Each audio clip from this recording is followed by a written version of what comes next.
So we have another edition of Americans realizing just how strange the USA actually is after living abroad. Without further ado, let's get into this first video. Things they don't tell you about going back to the United States after study abroad. My name's Daisy. I've done 5 study abroad programs. I currently live abroad, and today I'm here to talk to you about reverse culture shock. I feel like people talk a lot about things to expect when you go to a foreign country, but returning back to your country of origin almost feels like going to another foreign country after being abroad for so long. Exactly. I always say this, but the country that gave me the most potent, purest form of culture shock was actually the USA after living in Europe for 14 months. The first thing I deal with when I go back to the United States in particular is readjusting to the food. I don't know if this is TMI, but I get the absolute worst traveler's constipation, especially when I go to the US. I don't know what it is, but my body absolutely rejects the food. And it's like my old favorite comfort foods I can no longer enjoy the same way. Okay, so if I had to guess, my best guess for why this is the case is that a lot of people, when they go back to the US, they start eating foods that are not actually available, or should I say legal, in the country that they had previously been living in. So for me, I didn't really experience this to that same extent because I came back and pretty much continued eating the exact same way I had eaten in Europe, albeit probably with slightly lower quality ingredients, but I was eating from my parents' house and they have the means to get higher quality food. So that's probably a big part of why I didn't experience that. But what I did experience was I did put on quite a bit of weight when I visited the US for 3 months earlier this year. Now, granted, in my case, that wasn't necessarily the worst outcome because I was actively trying to build muscle, and a fair amount of that weight was muscle.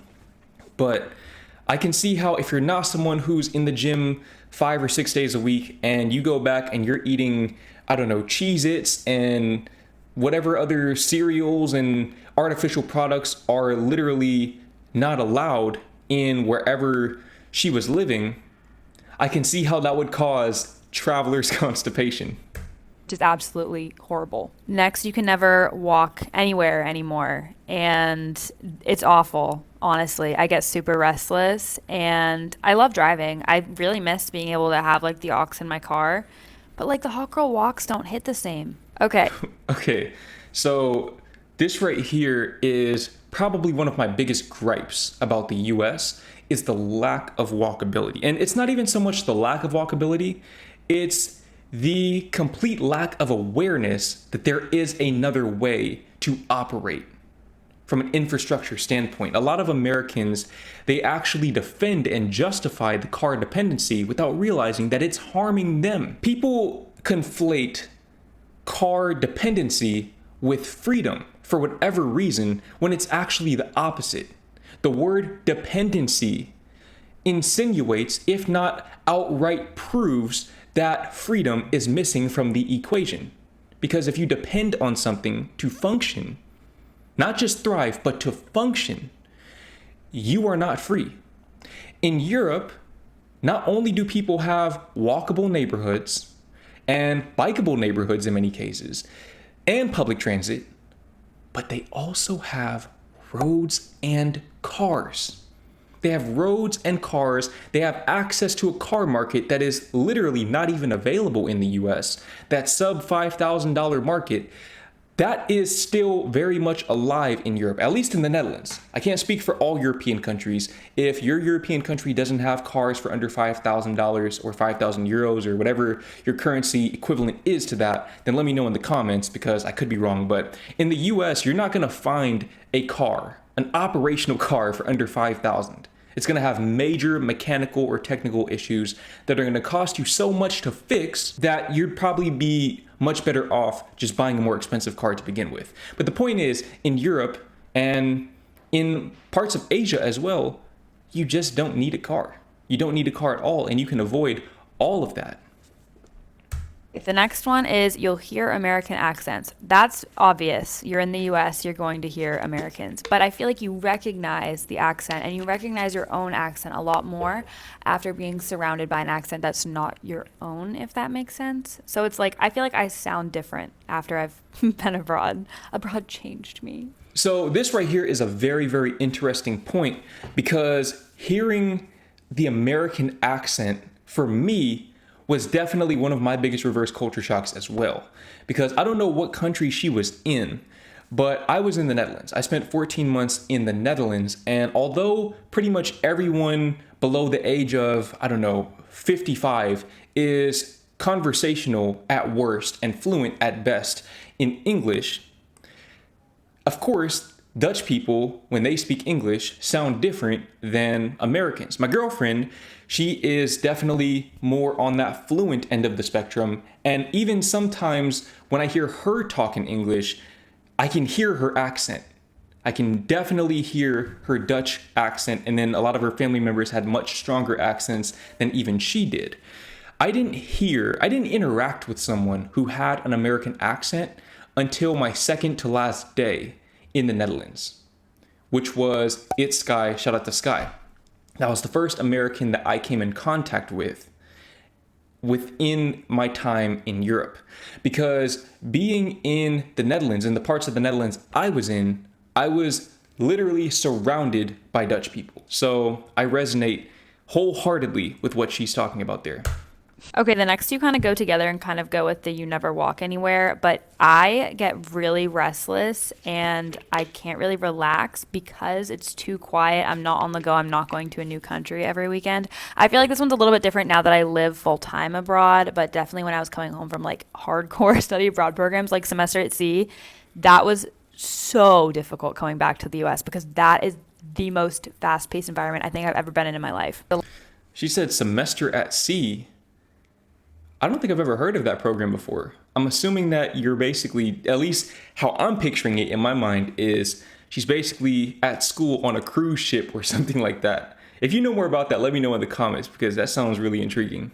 Last two are pretty positive, I would say. The convenience of everything in general and knowing where to find niche items like 24-hour Walmart. Come on now. Target, come on now. They have everything there and they never close. Like everything, I mean, in the UK, everything closes by like 7, 8 o'clock. And there are still things that I'm like, where do I get a can opener? That was such a struggle a couple months ago. It's a rant for another day. Anyway, those are the things that I could think of off the top of my head. I'll do a part two if I think of more.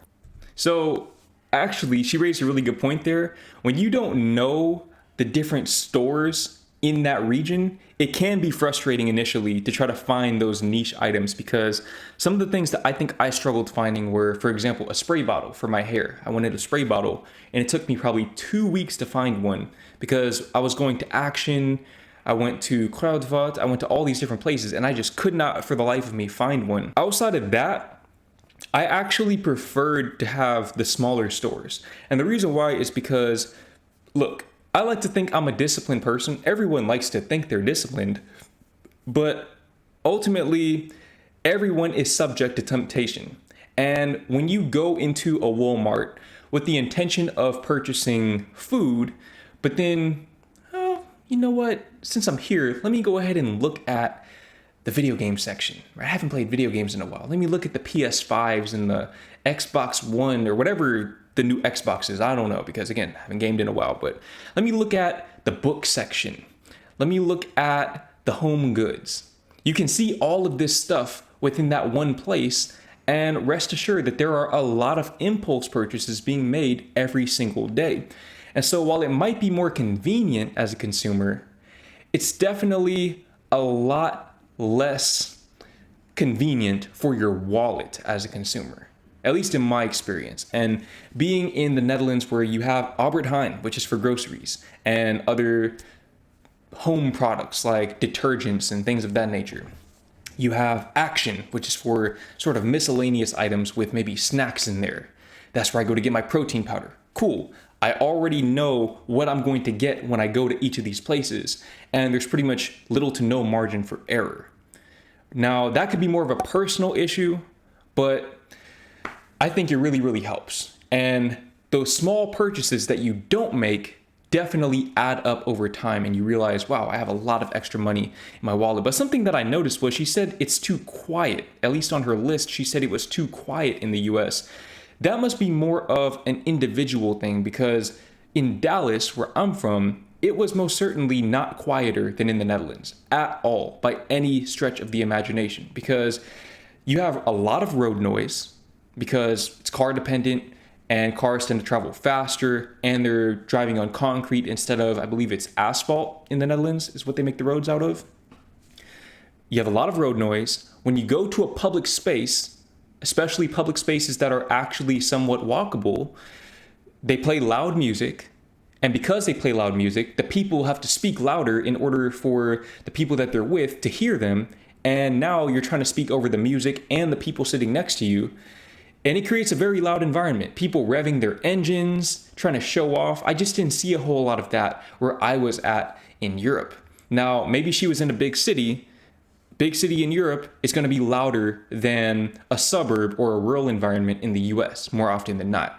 But I was in a suburban environment in the Netherlands. I was also in a suburban environment in the US. And for me, the US suburban environment was unequivocally louder.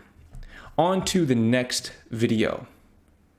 After being in China the last 2 years, visiting the States means experiencing some interesting culture shocks. Number one, it takes forever to get places. Since I live in a big city in China, everything is very convenient. I have several grocery stores, restaurants, a clinic, pharmacies, and even a mall just within a 10-minute scooter ride. So let me one up her right there. So we're in the Hanoi area of Vietnam, which is actually fairly close to China. Don't know what part of China she was in, but we're in a high-rise apartment. Okay, let me just set the scene for you. We're in this high-rise apartment. On the first floor of this high-rise apartment, we have a grocery store. In fact, I believe we have two grocery stores. Two grocery stores. I don't know why they need two grocery stores, but they're there. We have a gym. We have a pharmacy. What else do we have? We have all kinds of stuff literally within, from where I'm sitting right now, probably a 3-minute travel time. That's 3 minutes. That's me walking to the elevator, taking the elevator down to the ground floor, and then walking outside, and they're there. And then within a 5-minute walk, we have probably another 10 or 15 grocery stores. I don't know why they have so many grocery stores here, but they are all over the place. Grocery stores, restaurants. That's another thing. We have a restaurant on the first floor. We have all kinds of establishments, not just in walking distance, but literally right there, almost a jump away. So in the US, you will almost never see that. Almost never. Here in the States, I need to drive 2 or 3 times that just to get to where I need to go, and it feels like it takes forever. Number 2. Yeah, it does take forever, because since everyone has to drive, you have traffic on the roads. You have a lot of traffic, and there's no way around it, because the places are too far to walk. You can walk if you want to, if there's a sidewalk, but even if you're courageous enough to walk where there are no sidewalks and no other pedestrians, ultimately it's going to take you probably 5 to 10 times as long to walk somewhere than it will to drive somewhere. A cool thing about the Netherlands that I think a lot of Americans don't understand is that in the Netherlands, oftentimes cycling and driving somewhere could take you a similar amount of time. If not, it'll be faster on the bike. And I'm talking about within the general community. Obviously, if you're going to go 20 kilometers, it's going to be faster to drive. But if you're going maybe 2 kilometers away, for example, in the Netherlands, they plan it such that the bike lanes will take you on the most direct path. To drive somewhere, to drive to that same destination, instead of going from point A to point B, you're going point A, point E, point D, point C, point B. And you're traveling probably 3 times the distance, but ultimately it's going to take you the same amount of time because cars travel faster than bikes. So if you have an e-bike, for example, that's pretty much a cheat code. That's an absolute cheat code for living in a place like the Netherlands. But in the US, the planning is just not the same. It's always going to take you longer to cycle somewhere than it will to drive somewhere, let alone walking. And public transit, I mean, most of the country just doesn't have it. So it's not even an option. Courtesy. Americans have a high value on personal space, which kind of creates a social requirement of common courtesy, such as saying excuse me or sorry when you pass somebody in the grocery store aisle. Chinese people have a different perspective of what personal space and courtesy means, and when I come back, I find that I've forgotten my American manners. Number 3. So I have a theory about this as well, because I've heard people say the same thing about European countries. I don't think it's so much of a courtesy thing. I think it's more of a normalcy thing. So obviously China, we know China has a similar land area to the USA, but it has over 3 times the population, right? Maybe almost 4 or 5 times the population, something like that. And because of that, people are much more accustomed to being in close proximity to other people. Same thing in Europe, because most of these European countries, they don't have as many people, but the countries are also physically smaller. A place like the Netherlands, for example, is a very, very dense country. You have a lot of people packed into a country that you can drive across in a matter of 3.5 hours. So people are just more accustomed to being close by, and they don't see that as an intrinsic inconvenience like they would in the US, because it's just not a normal thing.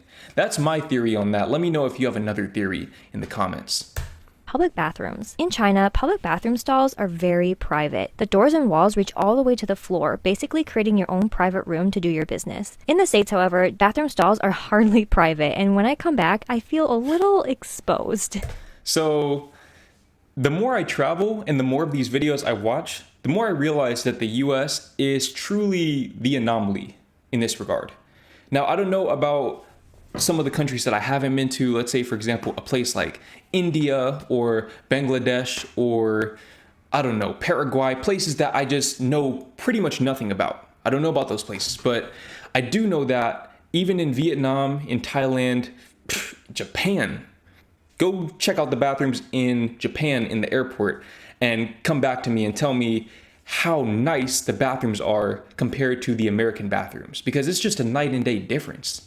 I've used many, many public restrooms in my time in the US, because there was a point when I lived in my car. There was also a point where I briefly did van life with my girlfriend, and we relied exclusively on public restrooms. So I've seen public restrooms all across the country, and they are all bad. They're pretty much all very, very bad in terms of the amount of exposure that you see. I mean, look at this stall gap right here. If somebody wants to look in this stall gap, they can look. They can look. You can almost see into what looks like another stall gap. You can make eye contact with the person across from you.